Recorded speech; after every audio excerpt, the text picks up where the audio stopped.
그리스도를 보기 전에는 죽지 아니하리라는 성령의 지시를 받았더니 누가복음 2장 37절 과부가 되었더라. 이 사람이 성전을 떠나지 아니하고 주야로 금식하며 기도함으로 섬기더니 누가복음 2장 44절 동행 중에 있는 줄로 생각하고 하룻길을 간 후 친족과 아는 자 중에서 찾되 레위기 1장 5절 그는 여호와 앞에서 그 수종을 잡을 것이요 아론의 형들은 그 피를 가져다가 천막 뿌릴 것이며. 아멘. 가까이 계신 분 서로 교제하십니다. 오늘도 참으로 좋은 날입니다. 참으로 좋은 날입니다. 네, 한 번 더 잘 되고 있습니다. 잘 되고 있습니다. 아멘. 꽤 오래전에 인도 나갈랜드라는 지역에 신학교가 있는데 거기에서 제가 강의를 할 시간이 있어서 강의하러 가려면 직항이 없어서 캘커타에 들렀다가 가는데 이제 캘커타에서 주의를 지키게 되었어요.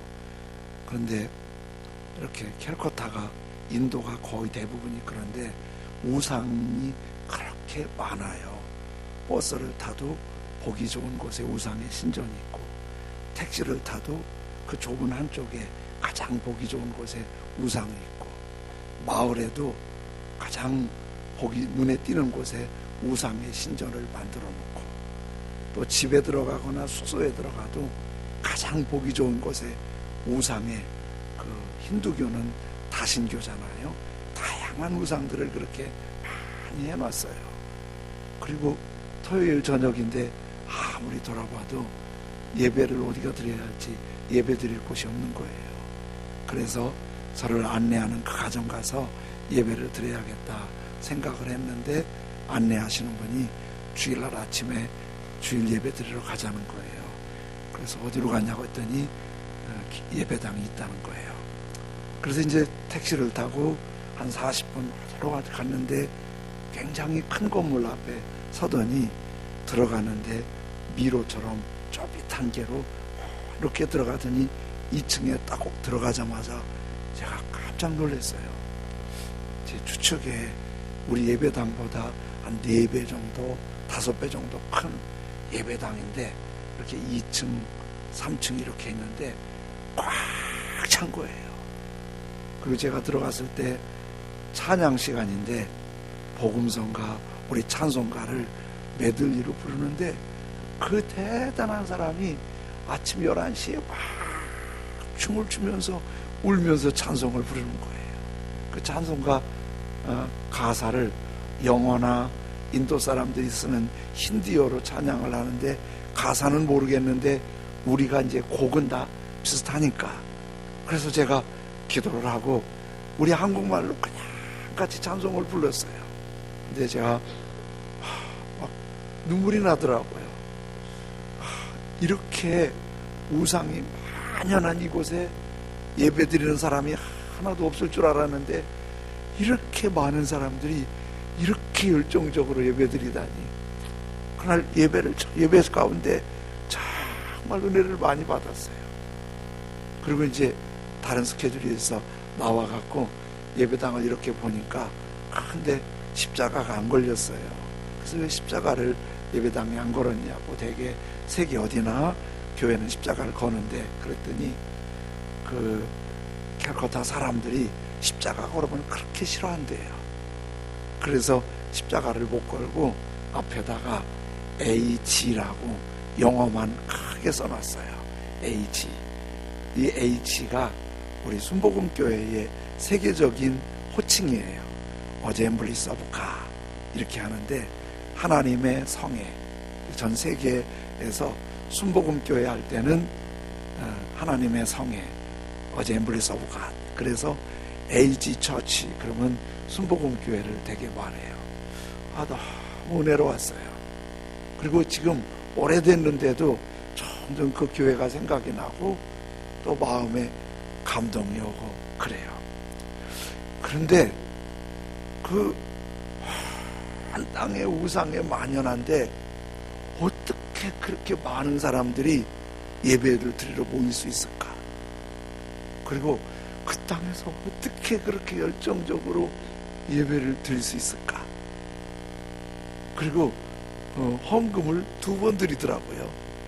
말씀 전에 한 번 헌금 드리는데 그때는 캐시, 돈으로 헌금을 드리고, 말씀 후에 또 헌금 시간에는 자기들이 가지고 있는 소중한 걸 드리나 봐요. 소산물로, 뭐 만드는 사람은 만든 거, 농사하는 사람 농사한 거, 이런 거로 갖다 드리나 봐요. 말씀 후에는 뭘 막 들고 가서 앞에다가 이렇게 드리고 그러더라고요. 어떻게 그럴 수가 있을까? 어떻게 그럴 수가 있을까? 이 부분을 예배에 놀라운 은혜와 그 임재를 경험하지 못한 사람들은 아무리 설명해도 그 이해가 안 돼요. 그 사람들이 왜 그렇게 모이지? 어떻게 이렇게 열정적으로 하지? 아무리 설명해도 설명이 잘 안 돼요.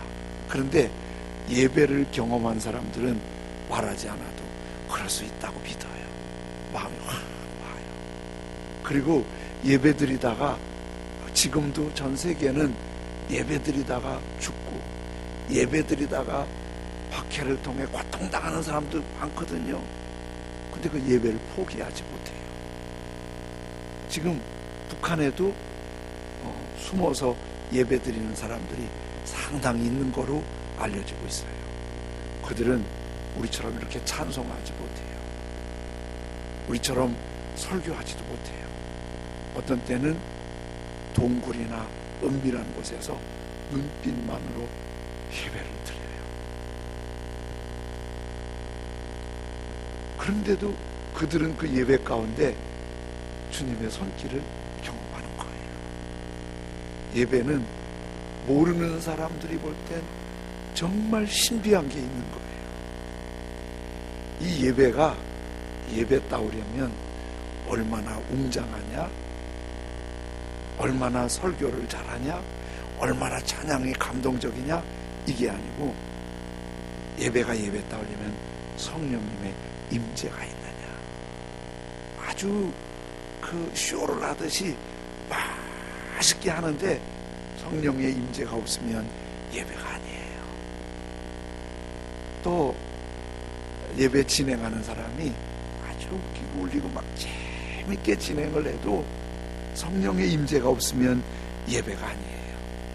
예배는 적은 수가 드리고 조촐하게 드리고 혼자 드려도 성령의 임재가 있으면 예배예요.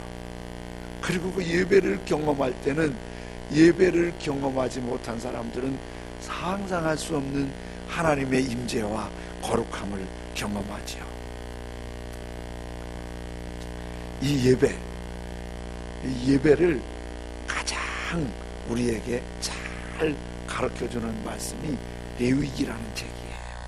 이 레위기는 구약 39권, 신약 27권 중에서 무엇보다도 예배를 많이 말씀해주고 있어요. 예배가 살아야 믿음이 살아요. 예배가 살아야 삶이 회복이 돼요. 예배가 살아야 날마다 승리할 수가 있는 거예요. 그런데 레위기에서 예배를 말씀해 주면서 특별히 1장에서는 번제만 말씀하세요. 번제.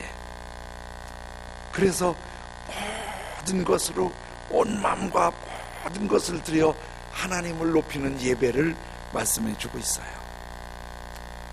구약이 39권이고 신약이 27권인데 66권 중에서 어떤 책이 가장 먼저 기록됐는지 제가 금요일인가 수요일날 말씀을 드렸어요.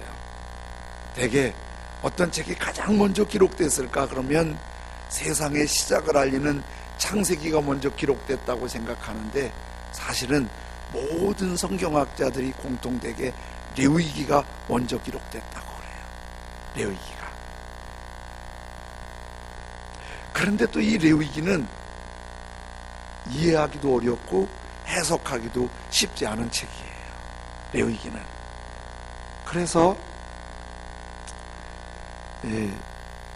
이 레위기는 우리가 성경을 이제 읽기 시작하잖아요. 대개 이제 새해 들어서 성경 읽기 시작하면 창세기는 잘 넘어갑니다. 재밌잖아요. 만들어지고 아브라함이 부름받고 장가가고 뭐 이삭이 뭐 그렇게 싸우고 뭐 재밌잖아요. 출애굽기도 재밌어요.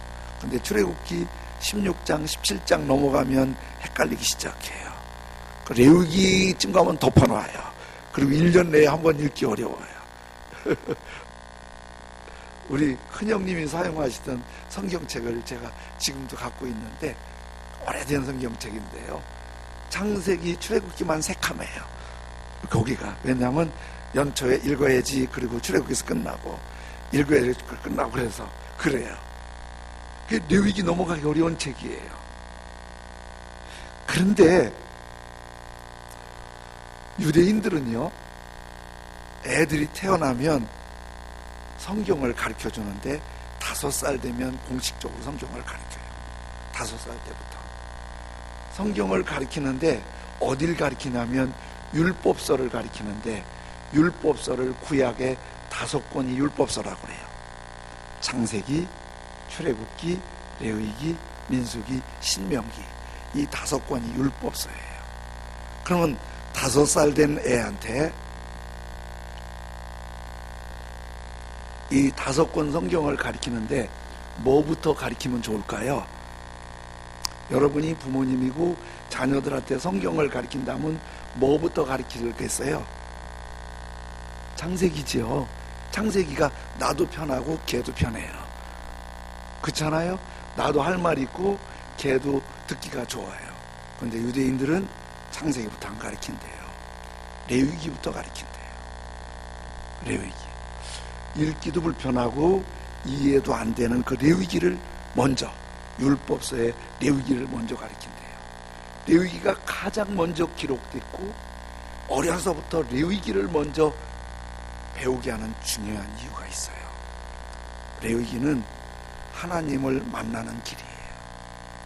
사람이 창조의 얘기도 중요하고 출애굽의 얘기도 재밌고 그렇지만은 사람이 살아가는데 제일 중요한 거는 하나님을 만나는 거예요. 그래서 레위기의 앞부분은 하나님을 만나는 게 뭐예요? 구약은 제사, 신약은 예배예요.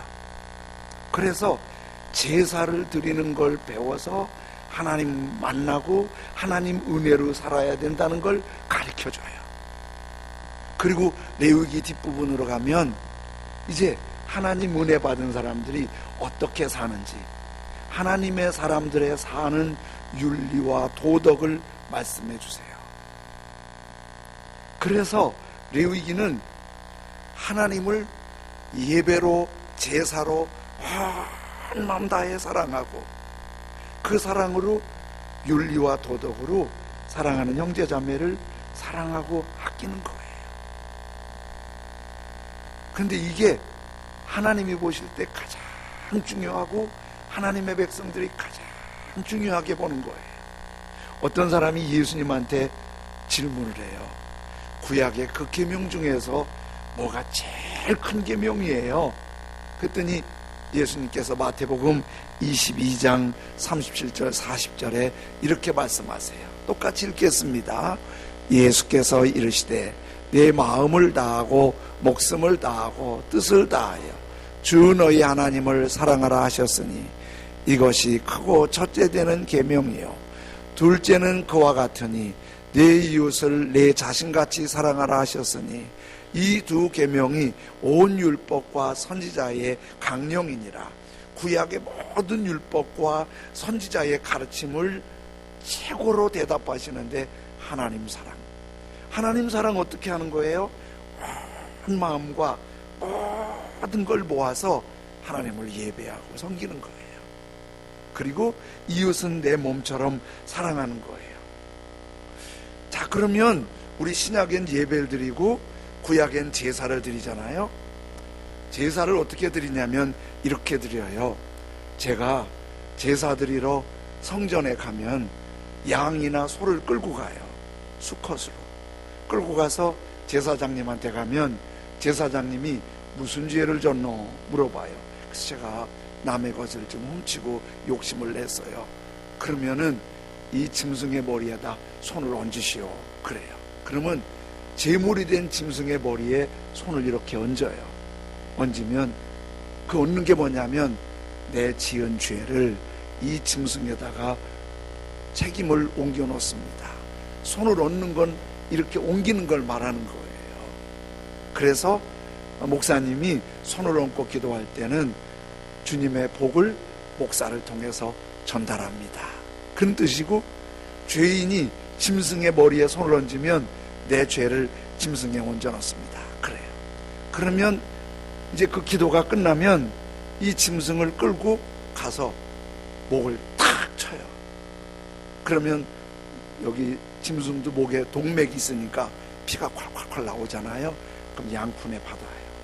그 다음에 가죽을 다 벗겨요. 내장을 다 끄집어내고 몸에 각을 떠서 펄펄 끄는 제단 위에다가 그 재물을 던져 넣어요. 그럼 그게 막 타요. 제가 이 얘기만 해도 막 이러는 분 있잖아요. 근데 그때 재물을 잡는 사람은 어떤 마음으로 잡냐면, 내가 이 재물처럼 죽어야 될 죄인인데, 내가 죽어야 될 죄인인데 하나님이 날 긍휼히 여기셔서 날 대신에 이 재물이 죽습니다. 나를 용서해 주십시오. 그리고 재물 들은 다음에 향을 피울 때 향이 하나님이 받으셨다고 사인하면 제사장님이 하나님이 재물을 받으셨습니다 하고 나팔을 불잖아요. 밖에서 기다리던 죄인은 나팔 소리에 내 재물 받으셨구나, 막 용서해 주셨다고 좋아서 춤추며 노래하고 감사해요. 근데 제가 이 레위기를 보다가 한 가지 중요한 걸 봤어요. 출애굽기 볼 때는 그렇게 해서 안수하고 제사장님이 끌고 들어가서 성소 안에서 재물을 제사장님이 잡는다고 생각을 했는데, 오늘 1장 5절 성경에 이렇게 말씀하세요. 똑같이 읽어볼까요? 그는 여호와 앞에서 그 수송아지를 잡을 것이요, 아론의 자손 제사장들은 그 피를 가져다가 해막 문 앞 제단 사방에 뿌릴 것이며. 자, 이 재물을 잡는데 제사장님이 잡아요, 죄인이 잡아요? 저는 그동안 출애굽기를 보면서 늘 제사장님이 잡아서 드린다고 생각을 했어요, 출애굽기에. 근데 여기 보니까 그는 여호와 앞에, 그는 여호와 앞에서 그 수송아지를 잡을 것이요, 그래요. 여기서 그는 제사장님이 아니에요. 그는 재물을 가지고 온 그 죄인이에요. 그 사람이, 죄인이 재물을 잡는 거예요. 그럼 제사장님의 역할은 뭐냐면, 제사장님의 역할은 그 죄인이 잡은 재물을, 피를 양푼에 담고 그거를 제단에 뿌리고, 그리고 그 재물을 번제단에 올리는 일을 제사장님이 하는 거예요. 자, 이런 생각을 해보면 우리 예배를 뭐라고 생각하세요? 여러분이 예배를 드렸다 그러면 뭐가 예배 드린 거예요? 되게 여러분 예배 드린 거예요. 목사님 설교 들었고, 찬양대 찬양 소리 들었고, 기도하는 분 기도 소리 들었고, 노래 좀 불렀고, 헌금 드려서 오늘 예배 드렸어. 오늘은 예배가 좀 지루했어. 그래서 졸다 왔어. 오늘은 설교가 마음에 안 들었어. 오늘 찬양이 좀 안 맞더라고. 그래도 오늘 갔다 왔으니까 예배 드렸어. 저라도 예배 드렸어. 이렇게 생각을 해요. 그런데 그는 하나님 앞에서 송아지를 잡는 게 예배예요. 어떻게 송아지 잡으면서 좋을 수 있어요? 죽으려면 죽고 말라면 말고. 그렇게 예배 드리는 사람 어디 있겠어요? 얼마나 긴장되고, 얼마나 아프고, 얼마나 감사하고, 이런 예배겠어요. 목사가 설교를 하고, 찬양대가 찬양하고, 기도 담당이 기도를 하는 것은 그분이 주역이 아니에요. 저는 목사로서 이 예배가 주님이 가장 기뻐하는 예배가 되도록 한 주간 내내 기도해요. 토요일 날은 더 씨름하면서 기도해요. 저도 예배자로 주님 앞에 서 있는 거고 여러분 모두도 예배자로 서 있는 거예요. 모두가 예배자예요. 모두가. 주일에 무슨 봉사 좀 하고 섬기는 일을 하면 나 피곤해요, 나 바빠요, 나 할 줄 몰라요, 부담돼요, 그래서 안 하려고 그래요. 지금 양을 잡고 소를 잡는 그게 예배예요. 그래서 우리 모두는 그 예배가 목사만 긴장하고 준비하는 게 아니라 모든 분들이 이미 월요일부터, 아니 토요일에는 더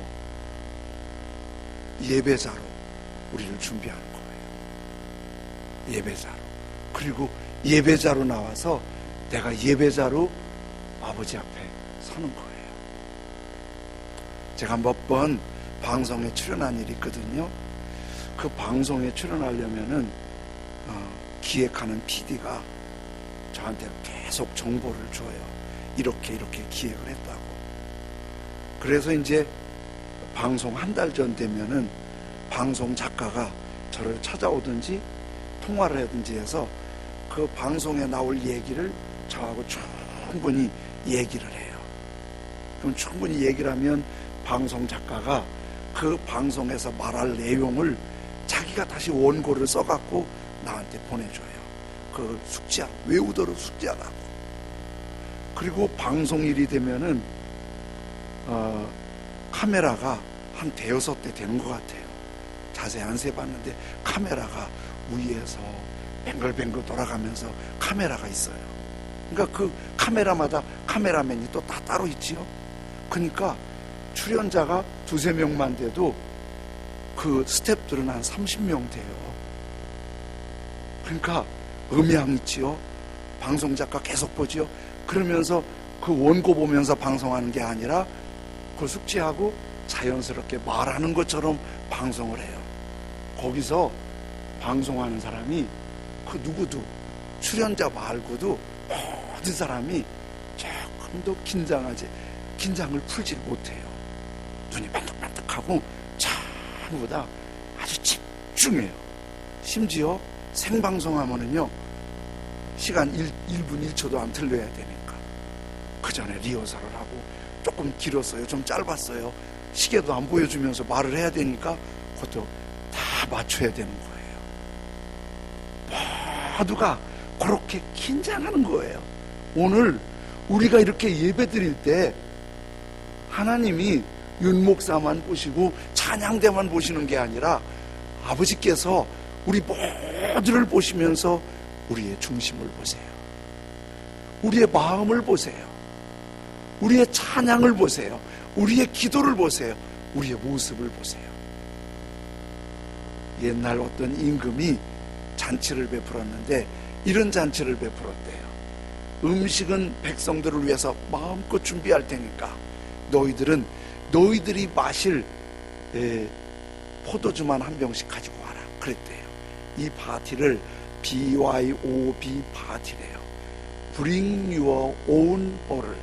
그러니까 네가 마실 포도주는 네가 갖고 와라. 네가 마실 포도주는 네가 갖고 와라.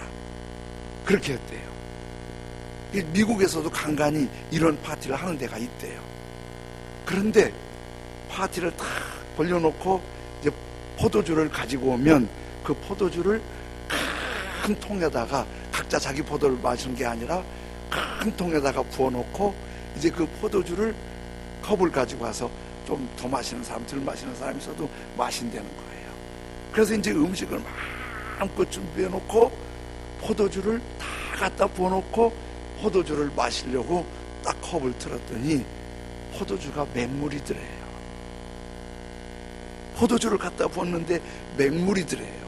왜냐하면 오는 사람들이 다 똑같이 그렇게 생각한 거예요. 다 포도주 갖고 오는데 내가 하나 맹물쯤이야. 포도주 맛에 큰 문제가 있겠어? 내가 한 사람쯤이야. 그리고 전부 다 맹물을 가지고 와서 그날 맹물 파티를 했대요. 우리 예배 혹시 그러지 않아요?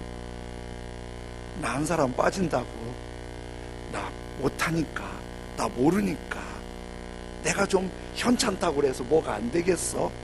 여러분, 여리고 성을 점령할 때 아간 한 사람이 하나님을 거역함으로 한 200만 명의 온 백성이 너무 충격을 받은 거예요.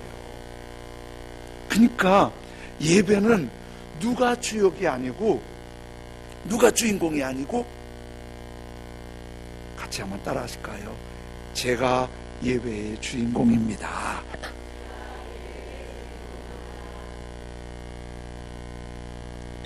왜 나는 가슴에 손을 얹었는데 오늘 앉아요?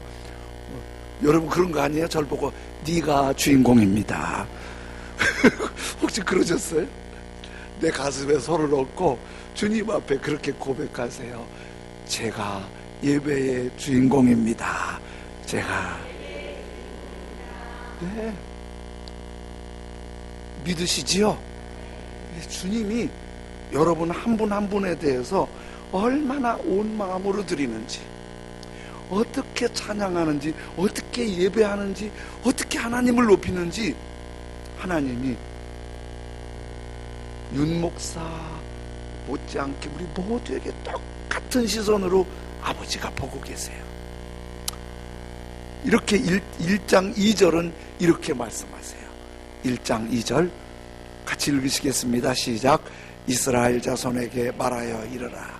너희 중에 누구든지 여호와께 예물을 드리려거든 가축 중에서 소나 양으로 예물을 드릴지니라.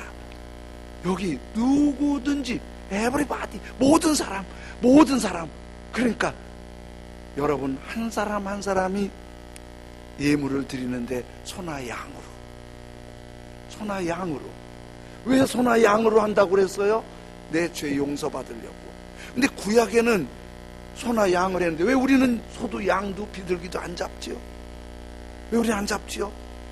예, 소와 양과 비교할 수 없는 귀하신 예수님께서 2000년 전에 우리의 죄를 용서하시려고 십자가에서 피를 다 쏟으시고 살을 다 지키시고 내가 받아야 할 벌을 다 받으시고 죽으셨고, 누구든지 그를 믿으면 멸망치 않고 영생을 얻는 구원의 길을 열어주신 줄로 믿습니다. 그럼 우리가 지금 소나 양을 잡지 않지만은 더 귀하신 예수님께서 나를 구원하시려고, 나를 살리시려고 그 모진 아픔과 고통으로 믿는다는 이유로 구원해 주셨는데, 오늘 우리가 소나 양을 잡는 것보다 더 감동해, 더 감사해, 더 영광해, 더 주님이 기뻐하시는 예배를 드려야 합당하잖아요. 주님께서 이 예배를 받으시고 기뻐하시고 임하실 줄로 믿습니다. 예배감. 그래서 다 놓쳐도 예배를 놓치면 안 돼요. 그래서 그 우상의 땅에도 하나님의 은혜를 알고 예배를 아는 사람은 가슴이 불타는 거예요. 그 핍박의 땅에서도 괴롭히고 고면당하고 심지어 죽을지어도 이 감격의 예배를 포기할 수 없는 거예요. 나갈랜드에서 강의하다가 현지 목사님 한 분 만났는데 그 목사님이 그런 얘기에 제가 너무 감동을 받았어요. 할아버지가 복음을 전하시다가 맞아서 순교하셨대요. 근데 그 아들인 아버지도 맞아서 순교하셨어요.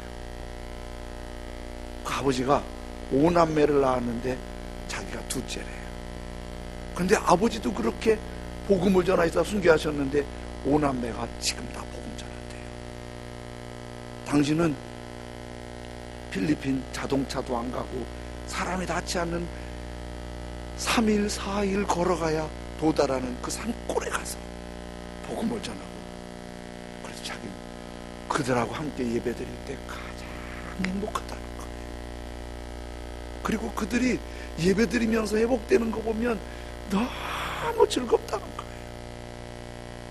천국 가신 목사님 한 분이 당신 교인 간증을 올린 걸 제가 읽어봤어요. 교인 중에 아주 금슬 좋은 부부가 일남일녀를 낳고 잘 사는데, 부인은 교회 와서 집사님이고 열심히 사는데 남편은 무역회사에 나가서 과장인데 돈도 많이 벌고 아주 집안이 빵빵하고 재밌게 사는 집안인데, 다 남편이 교회는 안 나오지만 아주 집안 분위기가 좋은데, 근데 그 집안에 어려운 일이 생겼어요. 남편이 회사 23살 난 아가씨하고 눈이 맞아버렸어요. 그래갖고 살림까지 차렸어요. 이 부인 집사님이 너무 막 혼란한 거예요. 그래서 나중에 살림 차린 줄 알아가고 쫓아가서 살림 다 두드려 부시고 난리를 쳤어요. 그랬더니 남편이 조금 깨달을 줄 알았더니 오히려 더 미워하면서 부인을 막, 오히려 예전에는 그런 집 많았잖아요. 부인 때리는 집. 폭행을 하는 거예요. 더, 그리고 딴 쪽에서 살림을 또 차린 거예요. 이 부인이, 집사님이 너무 힘드는 거예요. 남편을 죽이고 싶고 자기도 죽고 싶고 사는 의미를 모르겠고, 기도하려고 해도 기도할 마음이 안 생기는 거예요. 막 믿음까지 흔들리는 거예요. 그래도 이분이 예배를 놓지 않았어요. 예배가도 집중이 안 되지만은 예배를 놓지 않았어요.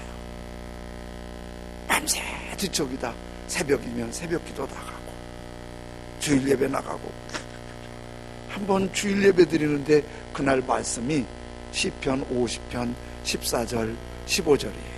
다 같이 한번 읽으실까요? 감사로 하나님께 제사를 드리며 지존하신 이에게 내 서원을 갚으며 환난 날에 나를 부르라. 내가 너를 건지리니 내가 나를 영화롭게 하리로다.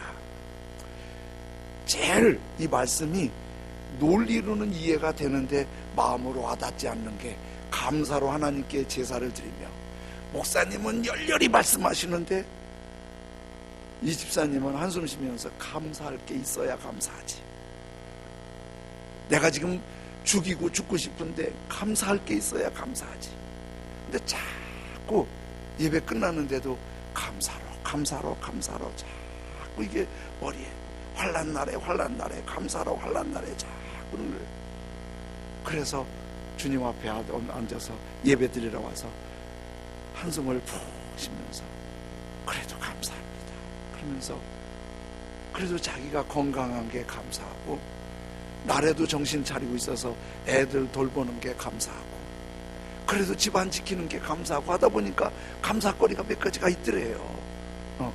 남편이 바람은 펴도 또 생활비를 준대는만요. 그것도 또 고맙더래. 그것마저 안 주면 애들하고 어떻게 사나 그러는데, 어쨌든 생각하니까 이것저것 하는데 자기도 모르게 눈물이 푹 나오면서 감사합니다 하면서 마음에 진짜 감사가 오더래요. 그러다가 힘들면 환난 날에 나를 부르라. 촤 내가 너를 건지리니. 그래서 감사하다 부르짖다 감사하다 부르짖다. 그렇게 몇 달 지났는데 어느 날 새벽녘에 잠자고 있는데 누가 우는 소리가 들리더래요. 그래서 잠결을 떠보니까 머리맡에서 누가 울고 있더래. 그래서 애들인가 울봤더니 그 왼수가 울고 있더래.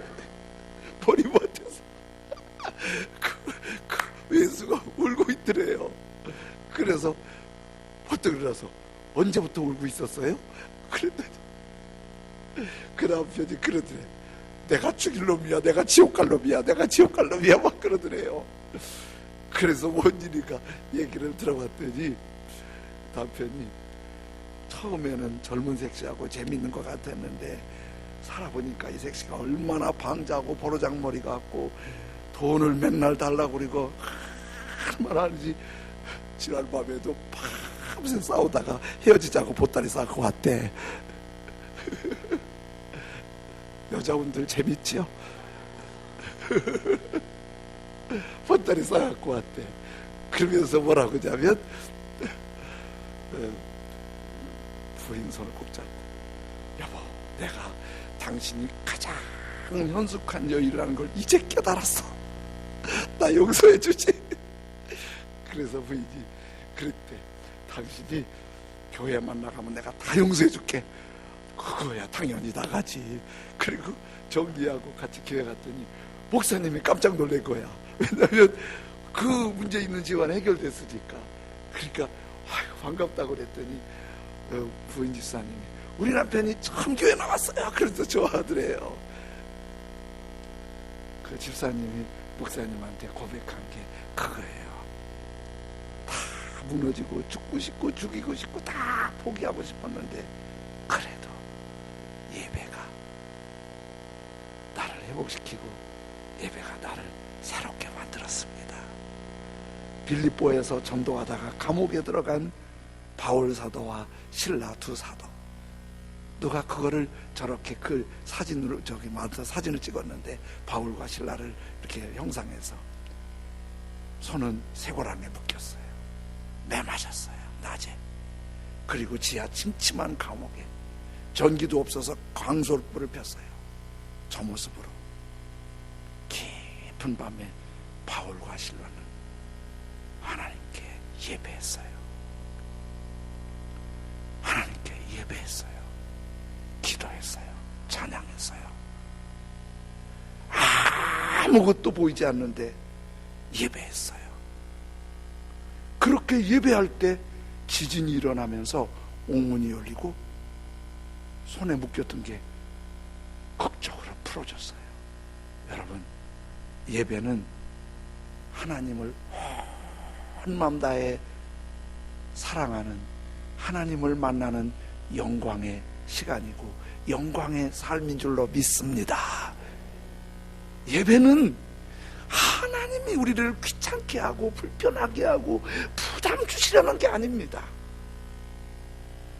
그 하나님을 온 마음 다해 사랑하면 그 하나님이 우리에게 오셔서 내 묶인 걸 풀어주고 내 아픔을 치유하시고 나를 일으켜주시고 새롭게 하시는 그것이 예배입니다. 천양가족 우리 모두가 2월달에 하나님의 말씀으로 오늘 번제 가운데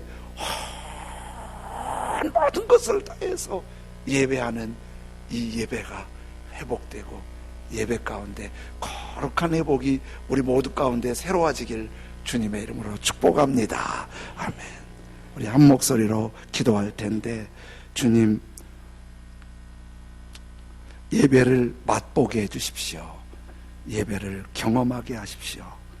그리고 예배 가운데 온 마음 다 귀찮고 불편한 게 아니라, 부담이 아니라 하나님을 가장 기쁘시게 드리는 예배 드리고 그 예배 가운데서 주님을 경험하고 지혜를 얻고 길이 열리고 문이 열리고 치유가 되고 회복되는 거룩한 능력으로 예배만 있으면 살 것 같아서 유대인들은 자녀들에게 가장 먼저 예배 레위를 가르쳤어요.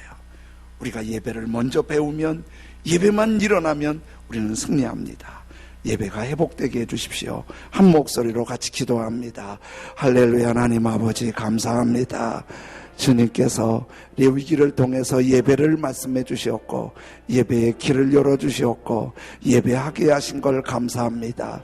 모든 것으로 예배하되 우리가 온전히 하나님 앞에 예배드림으로 하나님 기뻐하시는 거룩한 예배, 영광의 예배를 드리고 예배 가운데 거룩한 승리가 있도록 전능하신 나의